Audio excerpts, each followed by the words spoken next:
Israel says it's lifting part of its blockade of Gaza after a request by US President Joe Biden during his visit.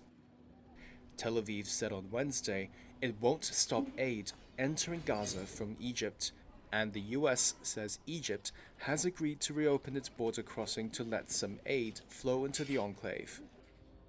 This was an airstrike near that border on Wednesday. Truckloads of aid and volunteer workers have been piling up on the Egyptian side for days as the UN warns of a humanitarian catastrophe. The fallout from a blast that hit a Gaza City hospital continues, drawing protests across the Arab world, some violent, and a debate over its cause. Hamas says hundreds of people were killed in the explosion and that it was caused by an Israeli strike. Israel has blamed a failed rocket launch by another faction, Islamic Jihad. It's provided these drone images as evidence, claiming it's not consistent with an airstrike. This was Biden in Israel.